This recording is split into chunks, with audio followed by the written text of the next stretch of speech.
through synopsis. Brick and Margaret are visiting Brick's family, Big Daddy Pollitt and Big Mama, and his brother Gooper and sister-in-law May on Big Daddy's farm plantation in the Mississippi to celebrate Big Daddy's birthday and his return from the hospital, which was checked off with a good bill of health. However, Big Daddy is actually dying of cancer. Maggie and Brick have had a strained marriage for a while now, and everyone in the family is aware that they haven't slept together in quite some time, furthering the tension in their relationship.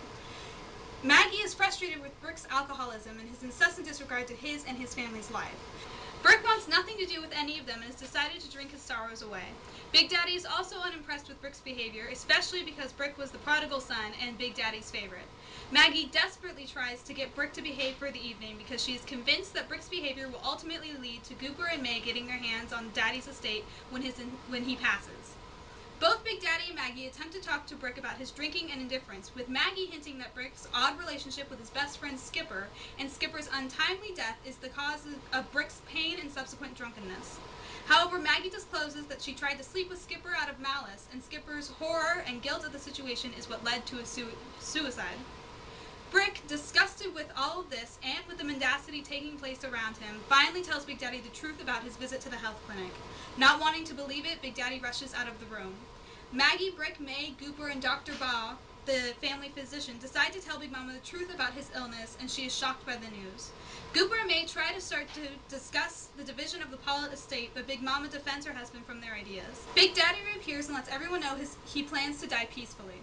Attempting to secure Brick's portion of the inheritance, Maggie tells everyone that she is pregnant. May and Gooper know that this is a lie, however, Big Mama and Big Daddy believe it.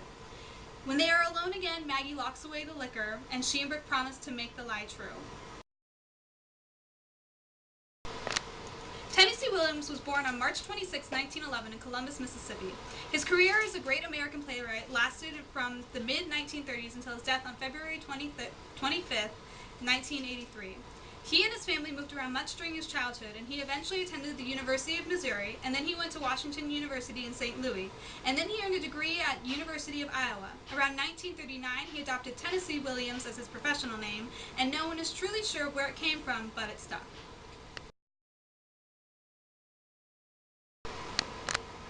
As Brick mentions to Big Daddy, mendacity is the system in which the men in Cat in a Hot Tin Roof live. Mendacity in the play is the inadmissible thing that is repressed at all costs.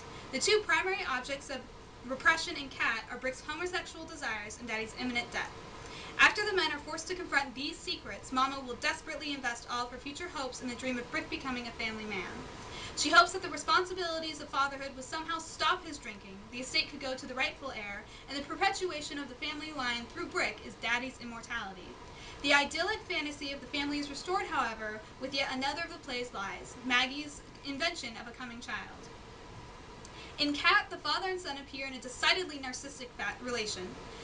Daddy's narcissistic love for Brick is clear. As Williams notes, Brick bears the charming masculine indifference Daddy must have in his youth. As Mama will note at the close of the play, Daddy wants above all that Brick provide him with a grandson who is as much like himself as Brick is. Brick is his rightful heir, his means of immortality. The mirror relation between men becomes especially clear when Brick and Daddy will show down over their respective secrets. Both Daddy's sojourn in Death's country and Brick's being almost not alive in his drunkenness make them feel accidentally truthful. Thus, unlike the characters about them, they present themselves as the only ones who have never lied to one another. Both stand on clear polar limits of the system of mendacity that is life, Brick being the drunkard and Daddy being the dead man. The mirror relation between the men becomes especially clear when Brick and Daddy will show down over their respective secrets. Both Daddy's sojourn in Death's country and Brick's being almost not alive in his drunkenness makes them accidentally truthful. Thus, unlike the characters about them, they present themselves as the only ones who will never lie to each other. Both stand on polar limits of the system of mendacity that is life, Brick being the drunkard and Daddy being the dead man. Father and son will come to double each other in their roles as revealer and recipient of others' inadmissible thing. Thus, Daddy will force Brick to confront the desire in his friendship with Skipper and receive his death sentence in return. In matching the revelation of his repressed desire with that of Daddy's death, Brick turns things upside down.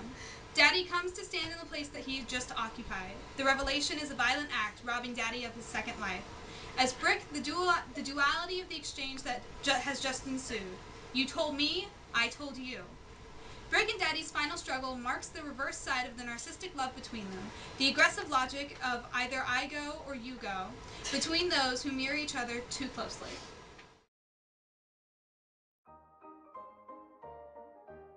Brick, honey, aren't you gonna give Big Daddy his birthday present? Here it is, Big Daddy. It's from Brick.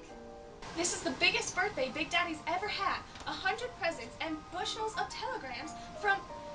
What is it? Brick? I bet 550 that Brick doesn't know what it is. The fun of presents is not knowing what they are until you open the package. Open your present, Big Daddy. Open it yourself. I gotta ask Brick something. Brick, come in. Open it. Open it. Big Daddy's calling you, Brick. Tell Big Daddy he's crippled. I know he crippled. I want to know how he got crippled. Oh, look! Oh, look! It's a cashmere robe! You sound surprised, Maggie. I never saw one before. That's funny. Why is that funny? Quiet. You bought it yourself at Lone Signs in Memphis last Saturday. You know how I know? Quiet. I know because the sales girl that sold it to you waited on me and said, "Oh, Mrs. Pollitt, your sister-in-law just bought a cashmere robe for your husband's father." Sister woman! Quiet. I wonder if the mosquitoes are active tonight. What's that, little mama? Did you make some remark? Yes, I said I wondered if the mosquitoes would eat us alive if we went out on the gallery. Well, if they do, I'll have your bones pulverized to fertilizer. Last week we had an airplane spraying the place, and I think it's done some good. At least I haven't had... Brick, they tell me, and if what they say is true, that you were out jumping on the high school athletic field last night. Brick, Big Daddy is talking to you, son. They say you done some jumping on the high school track field last night. Now, were you jumping or were you bumping out there? Oh, Big Daddy. What were you doing out there at 3 a.m.? Big Daddy, you are off the sick list now, and I am not going to excuse Quiet. you for talking so nasty Be in front of quiet. the preacher and... Quiet!